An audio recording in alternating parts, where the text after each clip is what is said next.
Hello दोस्तों, सबसे पहले तो आप सभी का बेहद शुक्रिया, क्योंकि आप सबों के प्यार और मोहब्बत की बदौलत ये जो इग्नू टिप्स असाइनमेंट की फैमिली है अब धीरे धीरे बड़ी होती दिख रही है।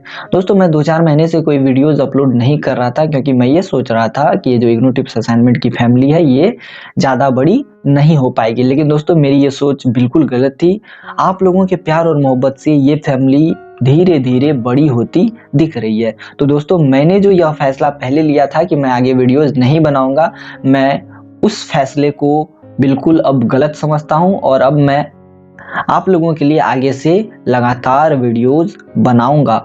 दोस्तों, मैं कोशिश करूंगा कि आप लोगों के लिए बेस्ट टॉपिक्स पर वीडियोस बना पाऊं, ताकि आप लोग एग्जाम प्रिपेयर अच्छे से कर सके और अपने अपने एग्जाम अच्छे से दे सके। और साथ ही दोस्तों, मैं ये भी कोशिश करूंगा कि इग्नू से संबंधित सारे लेटेस्ट अपडेट आप लोगों को समय पर दे सकूं।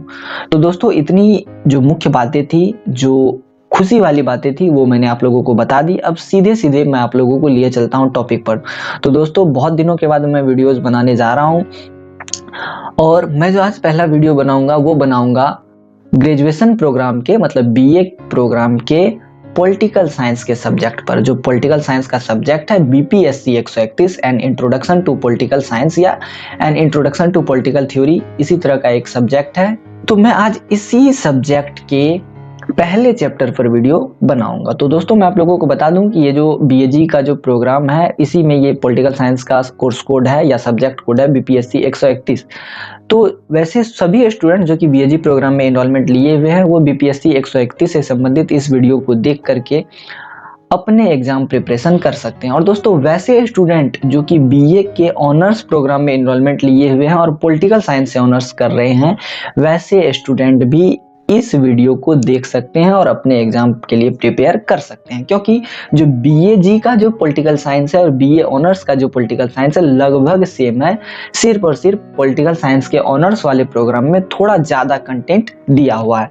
तो मैं ये कोशिश करूंगा कि मैं दोनों ही प्रोग्राम के स्टूडेंट को मिला सकूं, और इस वीडियो में मैं दोनों ही प्रोग्राम के स्टूडेंट के सब्जेक्ट के टॉपिक्स को कवर कर सकूं। ठीक है, तो दोस्तों अब आगे चलते हैं। सीधे सीधे मैं आप लोगों को दिखाता हूं कि इस बुक का, इस सब्जेक्ट का जो पहला चैप्टर है उसका नाम क्या है, और अब मैं आप लोगों को एकदम विस्तार से इस पर एनालिसिस करवाऊंगा। मैं दोस्तों यहाँ पर आप लोगों को मेन रूप से ये भी बता दूं कि मैं इसी बुक का एनालिसिस क्यों करवा रहा हूँ, क्योंकि मुझे ऐसा लगता है पर्सनली कि इस बुक में जो चैप्टर्स हैं वो काफ़ी हार्ड हैं। इसीलिए मैंने ये फैसला लिया है कि मैं इस बुक के पूरे चैप्टर्स का एनालिसिस अच्छे से करवाऊंगा। और दोस्तों, मैं इसके लिए नोट्स भी बाकायदा अवेलेबल करवाऊंगा। वैसे स्टूडेंट जो कि नोट्स लेना चाहते हैं वो प्लीज़ मेरे नंबर पे व्हाट्सएप करें और अपने अपने नोट्स की कॉपी परचेज कर सकते हैं या कर लें। ठीक है, तो सीधे सीधे दोस्तों मैं आप लोगों को लिए चलता हूं चैप्टर पर। पहला जो चैप्टर है उसका नाम है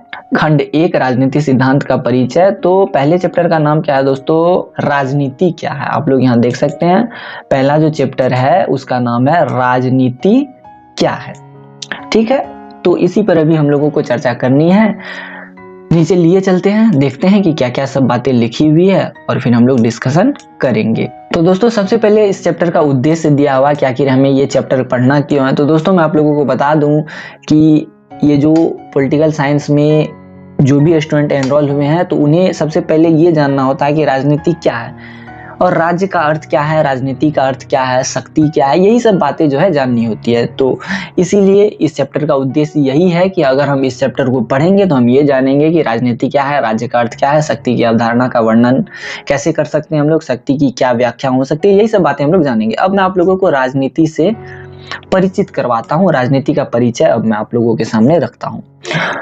तो दोस्तों, सबसे पहले मैं आप लोगों को बता दूं कि ये जो राजनीति है ये ग्रीक शब्द पॉलिस से बना है, और इस पॉलिस का अर्थ होता है नगर अथवा राज्य। ठीक है, ये बात आप लोग समझ गए दोस्तों। अभी मैंने आप लोगों को एक बात कही कि राजनीति जो है ये ग्रीक शब्द पॉलिस से बना है, और पॉलिस का अर्थ होता है नगर अथवा राज। तो मैंने अभी जो कहा कि ग्रीक शब्द पॉलिस, तो ये ग्रीक शब्द क्या है। तो दोस्तों, सबसे पहले मैं आप लोगों को ये भी बता दूं कि ग्रीक शब्द जो है ये यूनान देश की भाषा है। साधारणतया हम ये भी कह सकते हैं कि यूनान देश में जो भाषा बोली जाती है वो ग्रीक भाषा है, और इसी यूनानी भाषा में पोलिस शब्द का अर्थ होता है नगर अथवा राज्य, और राजनीति को यूनान देश में या यूनानी भाषा में पोलिस के नाम से जानते हैं। तो अब आप ये समझ गए कि राजनीति जो है ये ग्रीक शब्द पोलिस से बना है, और पोलिस का अर्थ होता है नगर अथवा राज्य। तो ये बात आप समझ गए। तो इस तरह से अगर हम राजनीति की व्याख्या देने की कोशिश करें तो हम ये कह सकते हैं कि राजनीति का जो सार है वो एक ऐसी व्यवस्था की खोज है जिसे लोग अच्छा मानते हो। तो मेरा मतलब यहाँ पर यह कहना है कि राजनीति क्या है, एक ऐसी व्यवस्था है जिसमें लोग स्वेच्छा से अपनी हिस्सेदारी लेते हैं और उसे अच्छा भी मानते हैं। हालांकि दोस्तों आप लोग इसको विशेष तौर पर अभी नहीं समझे होंगे, अच्छे से नहीं समझे होंगे, मैं आगे आप लोगों को एकदम क्लियरली मेंशन करके सब सारी बातें समझाऊंगा, आप लोग घबराए नहीं। अब आगे चलते हैं दोस्तों। मैंने अभी आप लोगों को कहा कि राजनीति जो है पोलिस ग्रीक शब्द से बना है, और ग्रीक कहाँ की भाषा है, तो यूनान देश की भाषा है। तो जो प्राचीन यूनानी थे दोस्तों, वे जो है अपनी अलग अलग राजनीतिक सोच रखते थे, अलग अलग भावनाएं रखते थे, और हर बात को अलग अलग तरीके से सोचते थे। हालांकि दोस्तों एक नागरिक के रूप में, एक इंसान के रूप में वे सभी समान थे, लेकिन हर नागरिक की अपनी बुद्धि होती थी, अपना धन होता था, अपनी अपनी सोचने की क्षमता होती थी, और यहीं से राजनीति की प्राथमिक अवधारणा पनपी थी। मतलब सबसे पहले यूनानियों ने राजनीति के बारे में सोचना शुरू किया था, और उन्होंने ही बताया था कि राजनीति क्या है। राजनीति के बारे में सबसे पहले उन्होंने ही कल्पना की थी। ये बात आप समझ गए दोस्तों।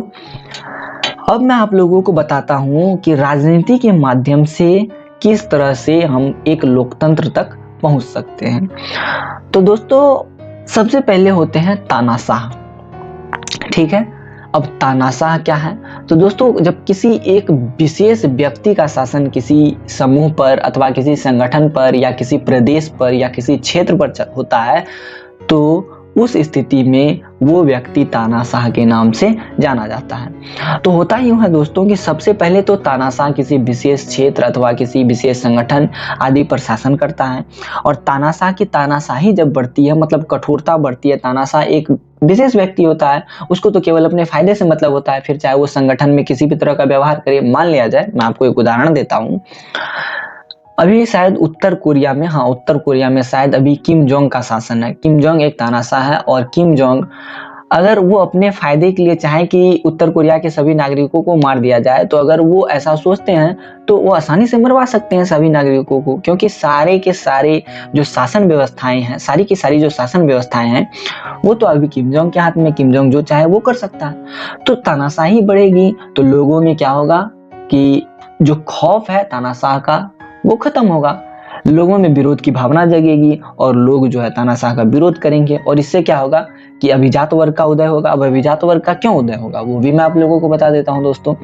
जैसे कि तानाशाह की तानाशाही बढ़ी, ठीक है, तानाशाह की तानाशाही बढ़ने से जो लोग उसका विरोध करेंगे, तो तुरंत ऐसा तो नहीं है कि गरीब लोग उसका विरोध करेंगे। गरीब लोगों में इतनी शक्ति नहीं है दोस्तों कि वो तानाशाह का विरोध कर सके, ठीक है, क्योंकि उनको दो जून की रोटी मिल जाए वही काफी होता है।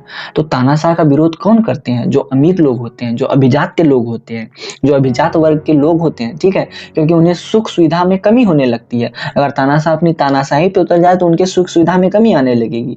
अब मान लिया जाए कि एक अभिजात वर्ग को, एक अमीर वर्ग के लोगों को 50,000 रुपए महीने का व्यय होता है, मतलब 50,000 रुपए महीना कोई एक अमीर व्यक्ति खर्च करता है, और उस देश का राजा कह दे कि कोई भी व्यक्ति 50,000 से ज्यादा रुपए नहीं रख सकता है। तो इससे क्या होगा कि उस अमीर के खर्चे में कमी आ जाएगी, और अमीर के मन में विरोध की भावना उत्पन्न होगी, और इससे क्या होगा कि वह जो अमीर है उस तानाशाह से कुढ़ेगा, वह जो अमीर है उस तानाशाह के प्रति गलत भावना को अपनाएगा। तो इस तरह से क्या होगा कि एक अभिजात वर्ग का उदय होगा दोस्तों। अब जैसे कि एक तानाशाह है और एक अमीर को आज समस्या हुई, कल दूसरे अमीर को समस्या होगी, कल परसों तीसरे अभिजात वर्ग को समस्या होगी। इस तरह से क्या होगा कि अभिजात वर्गों का एक गुट बन जाएगा, और अभिजात वर्गों के गुट बन जाने से एक समय ऐसा आएगा कि तानाशाह की शक्ति के सामने अभिजात वर्गों की जो शक्ति है, मतलब अमीर लोगों की जो शक्ति है, वो दोगुनी हो जाएगी, और अभी अमीर लोग जो है वो तानाशाह को उखाड़ के फेंक देंगे।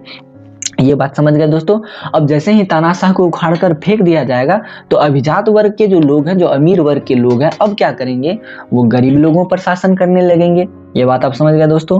अब अमीर वर्ग के लोग कुछ दिनों तक शासन करेंगे और अमीर वर्ग के लोगों में भी धन की लिप्सा बढ़ेगी, अपने फायदे को वो लोग भी देखेंगे। और जैसे ही वो लोग अपने फायदे को देखेंगे तो क्या होगा कि फिर जो गरीब लोगों में जो ऊंचे तबके के लोग होंगे, जो कुलीन वर्ग के लोग होंगे, अब उसके मन में क्या होगा कि अभिजात वर्ग के प्रति हीनता की भावना बढ़ेगी, क्योंकि अभिजात वर्ग जो अमीर वर्ग के लोग हैं वो गरीबों को छोड़ दे रहे हैं और गरीबों में इतनी क्षमता तो है नहीं कि वो क्या करेंगे कि अभिजात वर्ग से लड़ने जाएंगे। तो फिर कुलीन वर्ग जो है, जो पंडित है, जो ब्राह्मण है, जो अच्छे घर में पैदा हुए हैं, वो क्या करेंगे, वो क्या करेंगे कि अभिजात वर्ग का विरोध करेंगे। और अभिजात वर्ग का विरोध करते करते एक समय ऐसा आएगा कि कुलीन वर्ग का जो बल है वो बड़ा हो जाएगा अभिजात वर्ग के सामने, और अभिजात वर्ग हार जाएगा और अभिजात वर्ग को कुलीन वर्ग उखाड़ फेंकेंगे।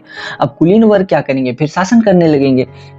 फिर एक समय ऐसा आएगा दोस्तों कि कुलीन वर्ग भी अपने फायदे के लिए गरीबों को चोट पहुंचाएंगे, और गरीब को जब चोट लगेगी, गरीबों को, भूखमरों को, दीन दयालों को, जो दुखी हैं उनको चोट पहुंचाएंगे अपने फायदे के लिए। तो क्या होगा कि एक समय ऐसा आएगा कि गरीबों की, भूखमरों की, दीन दयालों की जो टोली है वो इतनी बड़ी हो जाएगी कि कुलीन वर्ग उसके सामने छोटी पड़ जाएगी। और फिर क्या होगा कि गरीब लोग जो है कुलीन वर्ग के शासन को उखाड़ फेंकेंगे और इस तरह से लोकतंत्र की स्थापना कर देंगे। इस तरह से लोकतंत्र भी बहुत दिन चलेगा। अब लोकतंत्र में दोस्तों जरूरत किसकी होती है, एक नेता की जरूरत होती है, एक जाने माने चहेते नेता की जरूरत होती है।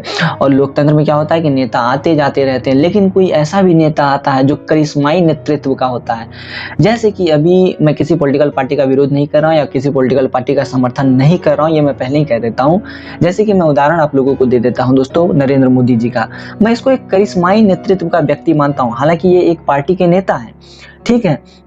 तो ये लोकतंत्र में भी शासन कर रहे हैं। कल को मान लिया जाए कि इसी नरेंद्र मोदी का दिल बदल जाए और ये कुछ ऐसा संविधान में ऑर्डिनेंस पास करवा दे या कुछ संविधान में ऐसा कुछ संशोधन कर दे और वो जब तक जीवित रहें तब तक के लिए खुद को प्रधानमंत्री घोषित कर दें, तो इससे क्या होगा कि वो एक तरह से राजा की तरह बन जाएंगे। और राजा क्या हो गया, जैसे ही वो राजा की तरह व्यवहार करेंगे, लोगों पे शासन करेंगे, गलत तरीके से शासन करेंगे, तो वो एक तरह से तानाशाह की श्रेणी में आ जाएंगे। और जैसे ही वो तानाशाह की श्रेणी में आएंगे तो फिर ये चक्र बदलेगा। तानाशाह से फिर तानाशाह की श्रेणी में आने के बाद क्या होगा कि फिर लोग उसका विरोध करेंगे, जो अभिजात वर्ग के लोग हैं। फिर अभिजात वर्ग क्या करेंगे, तानाशाह को उखाड़ फेंकेंगे। फिर अभिजात वर्गों का शासन कुछ दिन रहेगा, फिर अभिजात वर्गों से का विरोध होगा, फिर कुलीन वर्ग आएंगे। तो इस तरह से ये चक्र चलता रहता है। सबसे पहले तानाशाह आता है, फिर उसको उखाड़ फेंकता है अभिजात वर्ग, फिर उसको कुलीन वर्ग उखाड़ फेंकता है, कुलीन वर्ग लोग को फिर लोकतंत्र के लोग उखाड़ फेंकते हैं। फिर लोकतंत्र में एक अच्छा करिश्माई नेतृत्व का व्यक्ति आ जाता है, नेता आ जाता है, वो फिर से तानाशाह को स्थापित कर देता है। तो इस तरह का चक्र चलता रहता है,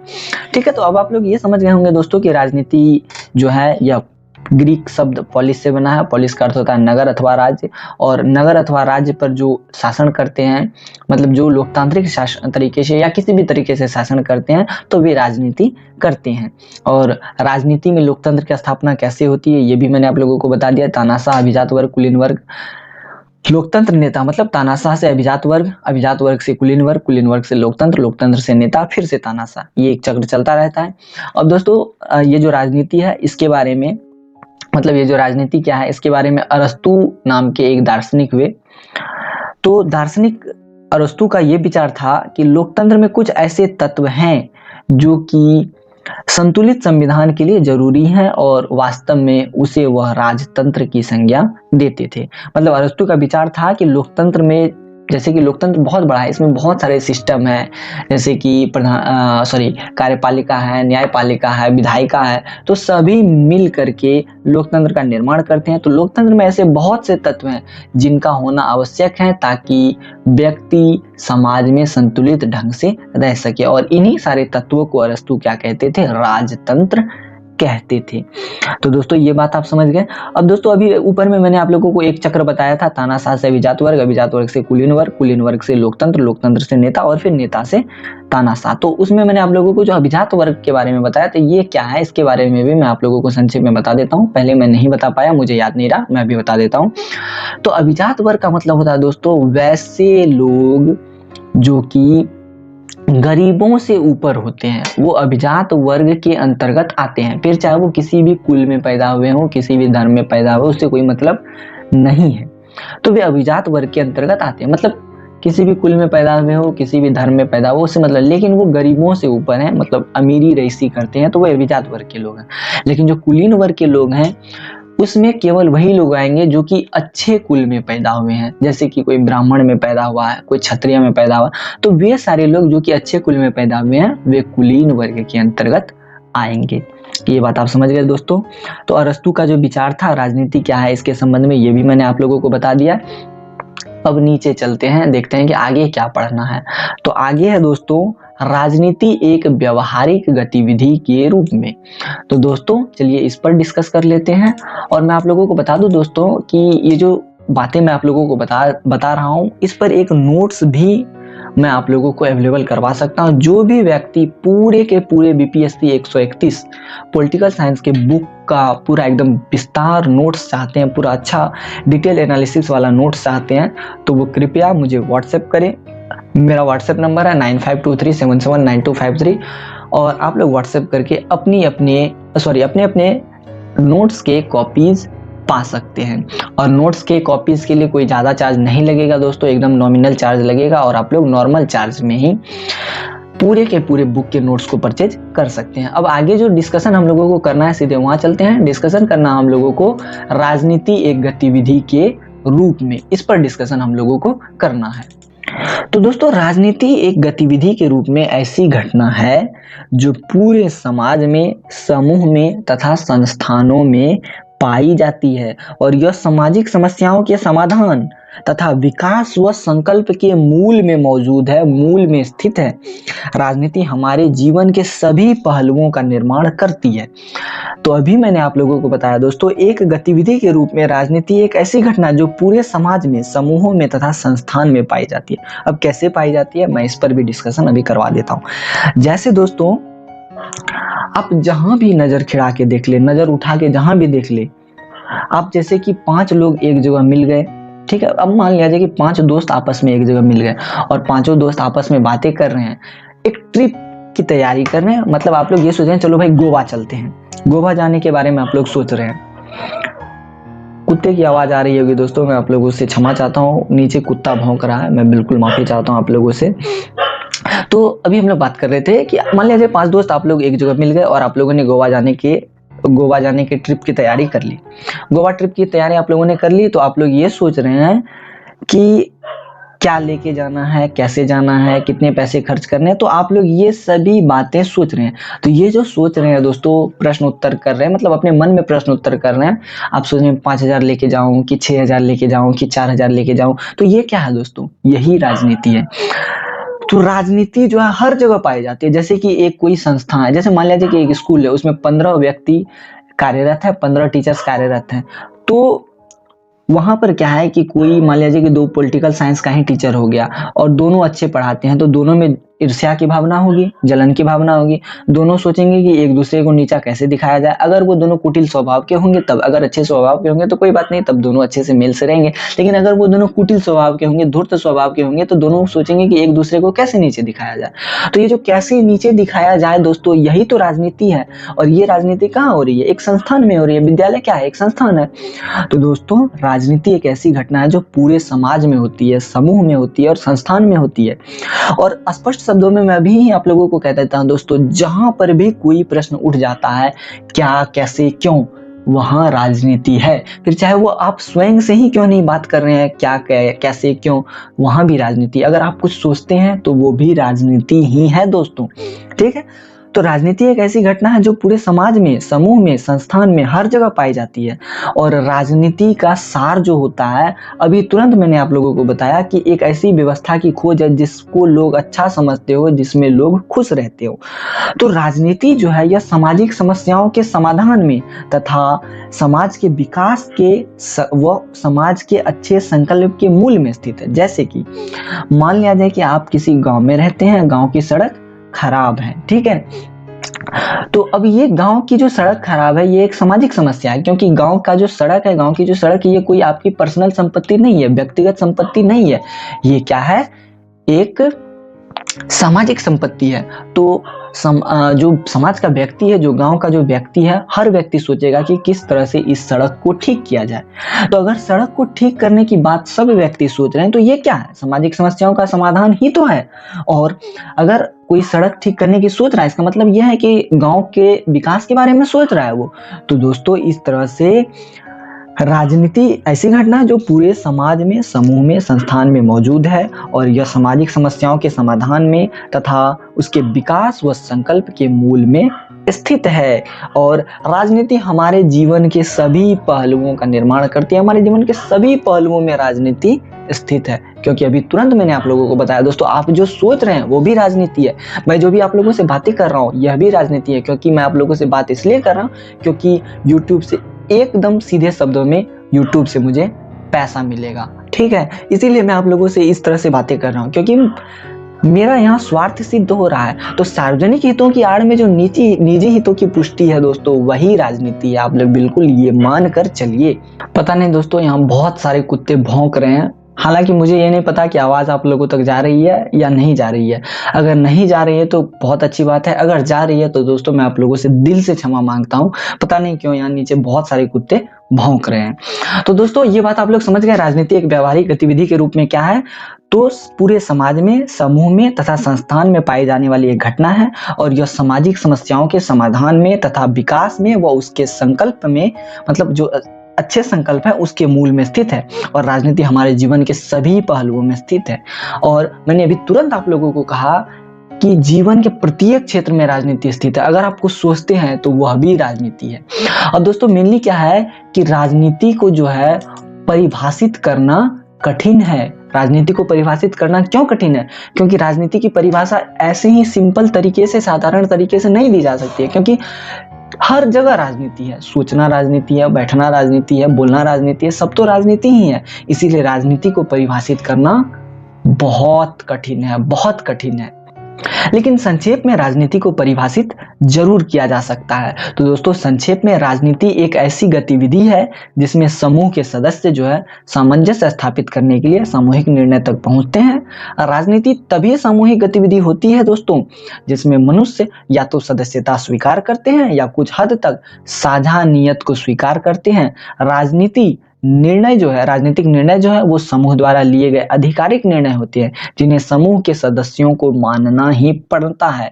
निर्णय की अवहेलना की स्थिति में सदस्य पर दंडात्मक कार्यवाही की जाती है एवं निर्णय को मनवाया जाता है। जैसे कि आप लोग इसको समझे नहीं होंगे दोस्तों, मैं इसको समझाने की कोशिश करता हूँ। जैसे कि दोस्तों, राजनीति एक गतिविधि है, ठीक है, जिसमें क्या होता है कि समूह के सदस्य सामंजस्य स्थापित करने के लिए सामूहिक निर्णय तक पहुंचते हैं। जैसे कि मान लिया जाए कि एक छोटा सा गांव है जिसके बारे में अभी जस्ट मैंने चर्चा की कि उस गांव में एक सड़क खराब है, कच्ची सड़क है और उस गांव में 15-20 लोग रहते हैं, ठीक है, और उस कच्ची सड़क से रोज आना जाना करते हैं। तो आने जाने में सभी लोगों को कठिनाई होती है। अब समस्या क्या है कि हर व्यक्ति सोच रहा है कि किसी तरह इस कच्ची रोड को ठीक कर दिया जाए, पक्की में तब्दील कर दिया जाए, ढलैया करवा दिया जाए या पिचिंग वाली रोड कर दी जाए ताकि जाने आने में सुविधा प्राप्त हो। तो इसके लिए क्या होगा कि सभी व्यक्ति, गांव के जो सभी व्यक्ति हैं, 20-25 लोग जो भी रहते हैं, वो एक जगह आपस में मिलेंगे एक समूह में, ठीक है। और समूह में जैसे ही मिलेंगे तो प्रत्येक व्यक्ति समूह का सदस्य हो गया और समूह का प्रत्येक सदस्य ये सोचेगा कि रोड बनाया जाए। अब रोड तो बनाया जाए, लेकिन उसमें कैसे बने, वो रोड कैसे बनेगा, कितने पैसे खर्च होंगे, किस कॉन्ट्रैक्टर से बात करनी होगी। तो सभी लोग अपने अपने तर्क देंगे। कोई कहेगा कि फलाना कॉन्ट्रैक्टर से बात करते हैं, वो 25,000 में कर देगा। कोई बोलेगा कि चिलाना कॉन्ट्रैक्टर से बात करते हैं, वो 30,000 में कर देगा। कोई बोलेगा कि रजवा से बात कर लो, वो 20,000 में कर देगा। तो कोई बोलेगा कि बालू के लिए उससे बात कर लो। कोई कहेगा कि मैं रोड में जो रोड जो बनेगा उसके देखभाल का जिम्मा मैं लेता हूं। तो इस तरह से क्या होगा कि सभी व्यक्ति अपने अपने तर्क देंगे। तो दोस्तों, जैसे ही मान लीजिए कि उस रोड को बनाने के लिए सभी व्यक्ति एक जगह आए तो समूह बना, समूह के सभी सदस्य अब क्या है कि अपने अपने तर्क दे रहे हैं। तो अंतिम में क्या होगा कि कोई एक ही तर्क माना जाएगा। मतलब क्या होगा कि समूह के सभी सदस्य मिलकर के सामंजस्य स्थापित करते हुए किसी एक सामूहिक निर्णय तक पहुंचेंगे कि ऐसे ना ऐसे, मतलब मान लीजिए कि नहीं फलना को नहीं देना है, चिलना को कॉन्ट्रैक्ट दे करके काम फाइनल कर लेना है और 10 दिन में काम कंप्लीट कर लेना। तो यहाँ क्या हुआ दोस्तों कि एक छोटा सा गाँव था, 20 लोग थे, और क्या हुआ कि एक रोड बनाने की बात थी, सभी गाँव के लोग मिल गए तो एक समूह बन गया। समूह में अब सभी सदस्य हो गए, सभी सदस्य ने अपने अपने तर्क दिए और तर्क देने के बाद क्या हुआ कि एक सामूहिक निर्णय पर पहुंच गए सभी कि नहीं फलना आदमी से करवा लेना और 10 दिन में करवा लेना, इतने पैसे खर्च आएंगे, सब 5-5, 10-10 हजार रुपए दे करके ये रोड बनवा लेंगे। तो दोस्तों क्या है कि संक्षेप में राजनीति एक ऐसी गतिविधि है जिसमें समूह के सदस्य सामंजस्य स्थापित करने के लिए सामूहिक निर्णय तक पहुंचते हैं। अब देखिए दोस्तों, अब क्या है ये तो आप समझ गए। अब मान लिया जाए कि राजनीति तभी सामूहिक गतिविधि है जिसमें मनुष्य या तो सदस्यता स्वीकार करते हैं या कुछ हद तक साझा नियत को स्वीकार करते हैं। अब जैसे कि मान लिया जाए 10 लोग मिल गए थे, जैसे कि वो जो मैंने अभी तुरंत आप लोगों को एग्जांपल दिया सड़क बनाने वाला, तो उसमें क्या था कि 10-20 लोग मिले थे। अब ठीक है, अब उसमें से क्या हुआ कि 20 लोग में से मान लिया जाए 20 लोग मिले और 20 लोग में से एक ने कहा कि मैं इसमें शामिल नहीं होना चाहता हूं, मुझे कोई दिलचस्पी नहीं है कि ये रोड बने या ना बने, तो वो तो पहले ही अलग हो गया, वो निकल गया। मान लिया जाए कि 20 व्यक्ति में 19 निकल गया और 1900 में ये तय हुआ कि हर व्यक्ति 10-10 हजार रुपया देगा। तो अब क्या हुआ कि देखिए दोस्तों 10-10 हजार जो सब दे रहा है, मतलब सभी साझा पैसा दे रहा है, 10-10 हजार करके सब दे रहा है। तो क्या हुआ कि राजनीति कैसे सामूहिक गतिविधि हुई, कैसे सामूहिक गतिविधि हुई जिसमें मनुष्य ने क्या की, सदस्यता स्वीकार की। सबने 10-10 हजार देने की बात कही और जिन्होंने सदस्यता स्वीकार नहीं की वो तो स्वयं ही चले गए, मतलब वो तो निकल गए, 20 में से एक निकल गया, उसने सदस्यता स्वीकार ही नहीं की, उसको कोई मतलब ही नहीं था। लेकिन 19 लोगों ने सदस्यता तो स्वीकार की और उन्हें सदस्यता स्वीकार ही नहीं की, अपितु 10-10 हजार का खर्च भी वहन किया। अब मान लिया जाए 19 व्यक्ति ने सदस्यता स्वीकार की और उसमें से क्या हुआ कि 15 ने कहा कि मैं 10-10 हजार दे दूंगा, लेकिन जो बाकी 4 थे उनके पास 10 हजार रुपए नहीं थे। तो उन्होंने कहा कि नहीं भाई मेरे पास 10 हजार नहीं है, मैं 8 हजार रुपए ही दे पाऊंगा। तो यहाँ क्या हुआ दोस्तों कि पूरी सदस्यता तो उन्होंने स्वीकार नहीं की, लेकिन साझा नियत तो स्वीकार किया कि हाँ ठीक है भाई मैं 10 हजार नहीं दे पाऊंगा, कम से कम 8 हजार तो दे पाऊंगा। तो ये क्या है दोस्तों, राजनीति इस तरह से सामूहिक गतिविधि है जिसमें मनुष्य या तो सदस्यता स्वीकार कर लेते हैं, पूर्ण सदस्यता, या फिर कुछ हद तक साझा नियत स्वीकार करते हैं। अब देखिए दोस्तों ये तो क्लियर हो गया। अब क्या है कि मान लिया जाए राजनीतिक निर्णय ले लिया गया, समूह में सभी 19 लोगों ने मिलकर निर्णय ले लिया कि ठीक है भाई 15 लोग 10 हजार देंगे और 4 लोग जो है 8 हजार रुपया देंगे, ये निर्णय हो गया। लेकिन अचानक से क्या हुआ कि 19 में से जो 8 हजार वाला एक बंदा था वो बोला कि मैं पैसा नहीं दूंगा। तो जैसे ही उसने कह दिया कि मैं पैसा नहीं दूंगा, तो इससे क्या हुआ दोस्तों, सभी सदस्य जो है बिगड़ गए होंगे, आखिर तुम क्यों पैसा नहीं दोगे भाई, सबने दिया पैसा तुम क्यों नहीं दोगे। तो दोस्तों राजनीतिक निर्णय इस तरह से जो लिया गया था कि 15 आदमी 10 हजार देगा और 4 आदमी जो है क्या होगा कि 8 हजार देगा। तो इस तरह से जो राजनीतिक निर्णय लिया गया था यह एक आधिकारिक निर्णय था दोस्तों, जिसको सबने स्वीकार किया और सबको मानना पड़ता है ऐसा निर्णय। और अगर मान लिया जाए कोई ये करता है कि कोई अवहेलना कर देता है निर्णय की, जैसे कि वो जो एक व्यक्ति था 8 हजार देने से इनकार कर दिया, अब मान लिया जाए कि उन्होंने निर्णय की अवहेलना की तो उस पर कार्रवाई की जाएगी। अब जो 19 व्यक्ति है उसमें से अब जो 18 व्यक्ति रह गए, क्योंकि 19 में से एक व्यक्ति 8 हजार देने से इनकार कर चुका है तो 18 व्यक्ति रह गए। अब 18 व्यक्ति मिलकर उस एक व्यक्ति पर दंडात्मक कार्रवाई करेगा और हो सकता है कि उस पर कुछ फाइन लगा दे, कुछ अलग से चार्ज लगा दे। अब 8 हजार तो वो देने से इनकार कर चुका था, हो सकता है कि 8 हजार के बदले उसे 10 हजार नहीं 12 हजार देना पड़े। तो इस तरह से क्या हुई कि सभी सदस्यों ने मिलकर दंडात्मक कार्रवाई कर दी और निर्णय को मनवाया गया कि 8 हजार के बदले बेचारे को 12 हजार देना पड़ा। तो ये बात आप समझ गए दोस्तों। अब की राजनीति को साधारण तौर पर परिभाषित करना बहुत कठिन है दोस्तों, क्योंकि राजनीति हर मूल में अवस्थित है, सोचना भी राजनीति है, बोलना भी राजनीति है, हर जगह राजनीति है।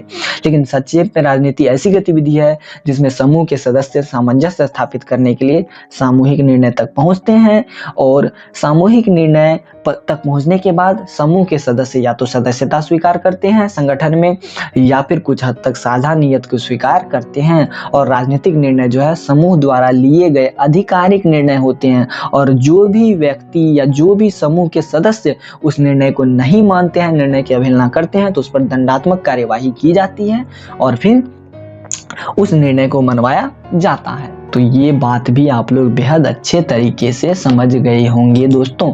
अब चलिए आगे देखते हैं कि आगे हम लोगों को क्या डिस्कस करना है।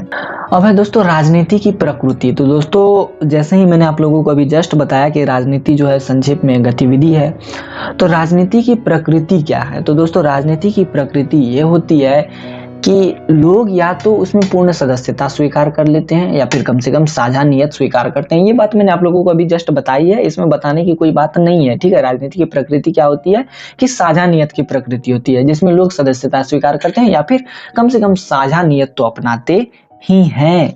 अब देखिए दोस्तों, राजनीति जो है ये गतिविधि के माध्यम से सदस्य समूह सामूहिक संस्थानों का निश्चित बंटवारा करते हैं।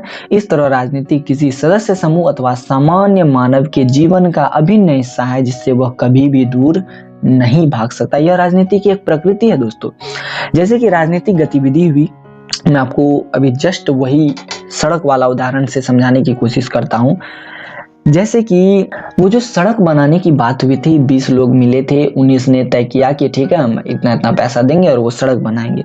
तो दोस्तों ये जो एक तरह से क्या हुआ, एक राजनीतिक गतिविधि हुई, एक राजनीतिक गतिविधि के माध्यम से एक सड़क बनवाने की कोशिश की जा रही है। मतलब ये जो सामूहिक संसाधन है, ये जो सड़क है दोस्तों, ये तो संसाधन है ना। ये संसाधन क्यों है? क्योंकि हम इसका उपभोग करते हैं। संसाधन का क्या मतलब होता है दोस्तों? संसाधन का सीधा मतलब होता है वैसी कोई भी वस्तु जिससे हमें सुख भोग की प्राप्ति होती है, वो संसाधन है। तो वो जो 20 व्यक्ति है जो कि उस गांव में रहते थे या रहते हैं, उसमें से 19 व्यक्ति ने साझा नियत स्वीकार किया और 10,000 और 8,000 रुपये देने की बात कही। अब जब वो सड़क बन जाएगी दोस्तों, तो इस तरह से क्या होगा, उस पर क्या एक ही व्यक्ति चलेगा? नहीं, उस पर 19 व्यक्ति, हो सकता है वो व्यक्ति भी चलेगा जिसने बिल्कुल इनकार कर दिया था कि भाई मुझे कोई मतलब नहीं है इस सड़क से, वो भी उसी सड़क पर चलेगा। मतलब 19 व्यक्ति ने पैसे दिए लेकिन 20 व्यक्ति चलेगा। तो क्यों चलेगा? क्योंकि सामूहिक संसाधनों का बंटवारा करना भी राजनीति की एक मूल प्रकृति है, एक मूल प्रकृति है। राजनीतिक गतिविधि के माध्यम से हमेशा सामूहिक संसाधनों का निश्चित बंटवारा होता है। तो दोस्तों इस तरह से हम कह सकते हैं कि राजनीति जो है किसी भी सदस्य समूह अथवा सामान्य मानव के जीवन का अभिन्न हिस्सा है, जिससे वह कभी दूर नहीं हो सकता। जैसे कि मैंने भी तुरंत आप लोगों को उदाहरण दिया था कि 20 लोग एकत्र हुए थे उस सड़क को बनाने के लिए, एक ने बिल्कुल इनकार कर दिया कि भाई मेरे को कोई मतलब नहीं है, ये रोड कच्ची रहे अथवा पक्की रहे, मुझे कोई मतलब नहीं है। 19 व्यक्ति ने पैसे दिए, किसी ने 10,000 दिया, किसी ने 8,000 रुपए दिया, लेकिन चल तो वो एक व्यक्ति भी रहा है जो कि पैसा देने से इनकार कर चुका था और सदस्यता से भी इनकार कर चुका था। चल तो वो भी रहा है, पैसे लगाए 19 ने, लेकिन चल कितने लोग ने? 20 क्या 22 लोग भी चलते होंगे। कोई दूसरे गांव का व्यक्ति आ जाए तो क्या उसको उस सड़क पे चलने का मौका नहीं मिलेगा? जरूर मिलेगा। तो दोस्तों इस तरह से क्या है कि राजनीति जो है किसी भी सदस्य समूह अथवा सामान्य मानव के जीवन का अभिन्न हिस्सा है, इससे वो कभी भी अपना पीछा नहीं छुड़ा सकता है। तो ये बात भी आप लोग समझ गए दोस्तों। अब आगे बढ़ते हैं, देखते हैं कि अगले टॉपिक में हम लोगों को क्या डिस्कस करना है। तो दोस्तों अगला टॉपिक है राजनीति मानव स्थिति की एक अपरिहार्य विशेषता। ठीक है, तो यहाँ पर है कि राजनीति जो है ये मानव के लिए क्यों जरूरी है और यह मानव की विशेषता कैसे है, इसी पर ये पूरा का पूरा टॉपिक लिखा गया है। तो दोस्तों मैं आप लोगों को बता दूं कि राजनीति शब्द का प्रयोग जो है अक्सर निंदनीय स्वरूप में होता है और सार्वजनिक हितों की आड़ में निजी हितों की पुष्टि ही राजनीति है, और यही राजनीति की एक अपरिहार्य और अनिवार्य विशेषता है। जैसे कि अभी आप लोग इसको समझे नहीं होंगे, मैं इसको समझाने की कोशिश करता हूँ। अभी मैंने आप लोगों को कहा कि राजनीति शब्द का प्रयोग अक्सर निंदनीय स्वरूप में होता है। अब कैसे होता है? जैसे कि मान लिया जाए कि अभी मैंने जस्ट उदाहरण आप लोगों को दिया था कि 20 व्यक्ति ने सामूहिक सड़क बनाने की बात की और उन्होंने उसमें से 19 व्यक्ति ने पैसे देकर वो सामूहिक सड़क बनवाए। अब जैसे मान लिया जाए कि 20 व्यक्ति मिलकर के उस गांव के या वो जो गांव था जिस शहर में था उस शहर के एमएलए के पास जाता या एमपी के पास जाता या फिर कोई बड़े पदाधिकारी के पास जाता और कहता कि सर ये जो सड़क है हमें बनवानी है, ये कच्ची सड़क है, हम लोगों को आवाजाही में बड़ी तकलीफ होती है, हम लोगों को आने जाने में बहुत दिक्कत होती है, तो कृपया करके आप वो रोड बनवा दीजिए ताकि हम लोगों को आने जाने में सुविधा प्राप्त हो। तो वो बड़ा अधिकारी या एमएलए एमपी जिससे भी वो 200 व्यक्ति का समूह मिला हो, वो ये आश्वासन दे दे कि ठीक है जाइए, हम 1 महीने में सड़क बनवा देंगे, तो आप लोगों को चलने में आसानी होगी। लेकिन दोस्तों 1 महीना के बाद भी वो सड़क नहीं बनती है, 1 साल के बाद भी नहीं बनती है, तो वो जो 20 व्यक्ति है, क्या उसको उन नेताओं से, उन बड़े पदाधिकारियों से प्रेम होगा? नहीं दोस्तों, उन बड़े अधिकारियों से या फिर उन एमएलए एमपी से घृणा होगी, क्योंकि उन लोगों ने, उन एमएलए एमपी ने वो सड़क नहीं बनवाई जिसको बनवाने की काफी आवश्यकता थी, ताकि उन 200 लोगों को चलने में आसानी हो उस गांव में। लेकिन उन सभी एमएलए एमपीओ और बड़े पदाधिकारियों ने वो सड़क नहीं बनाई। तो इस तरह से क्या हो गया कि यहाँ जो राजनीति हुई दोस्तों, सड़क बनाने की राजनीति, क्या वो अच्छी राजनीति थी? नहीं थी, वो बिल्कुल गलत राजनीति थी, निंदनीय राजनीति थी। इसीलिए राजनीति शब्द का प्रयोग जो है अक्सर निंदनीय शब्दों में होता है। आप अक्सर देखते होंगे कि न्यूज चैनल पे डिबेट चलते रहते हैं, शोज चलते रहते हैं न्यूज चैनल पे, बड़े कोई पक्ष से बोलता है, कोई विपक्ष से बोलता है, तो क्या है, ये निंदनीय स्वरूप में ही तो देखा जाता है हर चीज। ये जो राजनीति है, तो अक्सर लोग क्या करते हैं कि राजनीति शब्द का प्रयोग निंदनीय स्वरूप में करते हैं। वो सोचते हैं कि भाई नेता जो पॉलिटिक्स करते हैं वही राजनीति है, लेकिन दोस्तों ऐसा कुछ नहीं है। राजनीति जीवन के मूल में अवस्थित है, हर जगह राजनीति है। जैसे कि मान लीजिए आपसे एक मित्र 5,000 रुपए लेने को आता है और आप कोई बहाना मार जाते हैं कि नहीं भाई आज मेरे पास पैसे नहीं है, कल आना, तुम कल देंगे। कल वो आता है तो आप बोलते हैं कि भाई मेरे पेट में दर्द है, मैंने अपने सारे पैसे डॉक्टर के पास दे दिए। तो वो व्यक्ति क्या कर सकता है जो आपसे पैसे मांगने हैं? कुछ भी नहीं कर सकता। तो क्या है ये? यही जो है दोस्तों राजनीति है। आपने उसके साथ राजनीति खेल ली, आपने उसके साथ राजनीति कर ली, अपने 5,000 रुपए बचा लिए। तो जीवन के हर मूल में राजनीति अवस्थित है। लेकिन लोग अक्सर क्या सोच बैठते हैं कि राजनीति क्या है, जो नेता लोग करते हैं वही राजनीति। लेकिन ऐसा नहीं है दोस्तों, जीवन के प्रत्येक क्षेत्र में राजनीति है। साधारण शब्दों में मैं तुरंत ही कह चुका हूं, या आप लोग केवल एक ही बात मान के चले कि सार्वजनिक हितों की आड़ में जो निजी हितों की पुष्टि है वही राजनीति है। और दोस्तों अरस्तु जो एक महान दार्शनिक थे और राजनीतिज्ञ भी थे, उन्होंने भी कहा था मनुष्य स्वभाव से राजनीतिक पशु है। इसका अर्थ केवल यह नहीं था कि राजनीति अपरिहार्य, अपितु राजनीति ही मनुष्य को अन्य प्रजातियों से अलग करती है, तथा मनुष्य जो है सामूहिक या व्यक्तिक राजनीति के माध्यम से ही अपने वास्तविक स्वरूप को व्यक्त कर सकते हैं। जैसे अरस्तु का जो ये तर्क था, आप लोग इसको अभी नहीं समझे होंगे, मैं इसको समझाने की कोशिश करता हूँ। अरस्तु का कहना था कि मनुष्य स्वभाव से राजनीतिक पशु है, क्योंकि मनुष्य सोचता है, मनुष्य सोचता है। जैसे कि अभी मैंने आप लोगों को एक उदाहरण दिया। उदाहरण क्या दिया कि आपसे दोस्त 5,000 रुपए मांगने आया, आपको देने की इच्छा नहीं थी, आपने क्या सोचा कि किसी तरह से इसको हटाना है, किसी तरह से 5,000 रुपए बचाना है, तो आपने कुछ ना कुछ तो सोचा। तो आपने जो सोचा यही तो आपकी राजनीतिक पशुता को व्यक्त करता है कि आप राजनीतिक पशु हैं, क्योंकि आपने सोचा, और आपने सोचा तो आप राजनीतिक पशु हैं। और मनुष्य जो है वो स्वभाव से राजनीतिक पशु है। अगर आप इसको नहीं समझे इस उदाहरण को, तो मैं दूसरा उदाहरण भी आप लोगों को समझा देता हूँ। जैसे कि 20 व्यक्ति था, सड़क बनाने की भी जो बात अभी मैंने आप लोगों से उदाहरण स्वरूप कही थी, 20 व्यक्ति जो गाँव में रहते थे, जो सड़क बनाने को चाह रहे थे। मान लीजिए कि उसमें से किसी के दिल में ये उत्पन्न नहीं होता कि भाई 10,000 रुपए नहीं देने हैं, मेरे को 10,000 रुपए बचेंगे तो कोई दूसरा काम कर लूंगा और 10,000 को बचाऊंगा। तो वो किसी तरह क्या सोचेगा कि सड़क भी बन जाए और 10,000 रुपए भी बच जाए। तो ये क्या है दोस्तों, ये जो सोचा उसने, यही तो राजनीति है। तो यही क्या है, मनुष्य स्वभाव से राजनीतिक पशु है। इसका अर्थ यह नहीं है दोस्तों कि राजनीति बुरी है, राजनीति जरूरी है, राजनीति अपरिहार्य है। राजनीति के बिना तो कुछ संभव है ही नहीं दोस्तों। चाहे वो व्यापार हो, चाहे वो पढ़ाई हो, लिखाई हो, सोचना हो, सब चीज राजनीति है। अब देखिए दोस्तों, यह राजनीति जरूरी है और इसी राजनीति के माध्यम से मनुष्य जो है अपने आप को अन्य प्रजातियों से, जैसे कुत्ता, बिल्ली, बैल, भैंस, घोड़ा आदि से स्वयं को अलग करती है। क्योंकि जो कुत्ता बिल्ली है, जैसे मान लिया कुत्ते का समूह है, बिल्ली का समूह, क्या वो लोग आपस में राजनीति करते होंगे? मुझे नहीं लगता कि राजनीति करते होंगे। इसीलिए राजनीति जरूरी है और राजनीति ही मनुष्य को अन्य प्रजातियों से अलग करती है। और दोस्तों राजनीति के माध्यम से ही मनुष्य जो है अपने जो वास्तविक स्वरूप है उसको व्यक्त कर सकती है। अरस्तु का यही कहना था, मनुष्य स्वभाव से राजनीतिक पशु है। ये बात भी आप लोग समझ गए दोस्तों। अब राजनीति एक ऐसा तरीका है जिसमें व्यक्ति जो है समूह में अपने विचार व्यक्त कर सकता है तथा एक उचित निर्णय तक पहुंच सकता है। जैसे कि अभी तुरंत मैंने आप लोगों को उदाहरण दिया था उस 20 व्यक्ति का, जिसमें से 19 व्यक्ति ने 10-10 हजार रुपए लगा करके सड़क बनाने को स्वीकार किया था। तो राजनीति क्या है? एक ऐसा तरीका है जिसमें समूह के जो लोग होते हैं अपने अपने विचार व्यक्त करते हैं और एक उचित निर्णय तक पहुंचते हैं।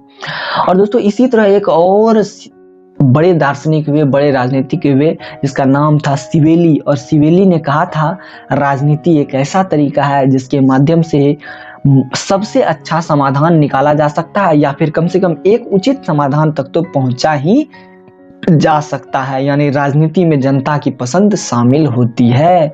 तो सिवेली कहना चाहते हैं दोस्तों, कहना चाहते थे कि राजनीति एक ऐसा तरीका है जिसके माध्यम से समाधान निकाला जा सकता है, या कम से कम एक उचित समाधान तो निकाला ही जा सकता है। जैसे कि 20 व्यक्ति मिलकर के गांव में सड़क बनवाना चाह रहे थे और पक्की सड़क बनाना एक उचित समाधान था। अब मान लिया जाए कि पैसे नहीं हो पाते उतना, 10-10 हजार सबके पास नहीं होता, 8-8 हजार ही सबके पास होता है, तो क्या वो पक्की सड़क बन पाती? नहीं बन पाती। तो कम से कम ईट की जो सोलिंग होती है वो सड़क तो बन सकती थी। तो यह एक उचित समाधान तो था ही। अगर निश्चित समाधान या सबसे अच्छा समाधान पक्की सड़क का नहीं हो सकता था, कम से कम उचित समाधान तो हो ही सकता था। ईट की वो सॉरी दोस्तों, कलम गिर गया था। ईट की वो सड़क तो बनाई ही जा सकती थी। तो वो क्या था? उचित समाधान था। इसी तरह हम ये कह सकते हैं दोस्तों, राजनीति में जनता की पसंद शामिल होती है। जैसे कि पक्की सड़क बनी तो इसमें भी जनता की पसंद थी, उन 20 व्यक्तियों की पसंद थी कि भाई हमें तो सुविधा होगी आने जाने में, इसीलिए हम लोग पक्की सड़क बनवा। अगर मान लिया जाए पैसे नहीं होते, उतने पैसे नहीं होते, तो कम से कम ईटा सोलिंग की सड़क तो बनती, ईट की सोलिंग तो जरूर की जाती।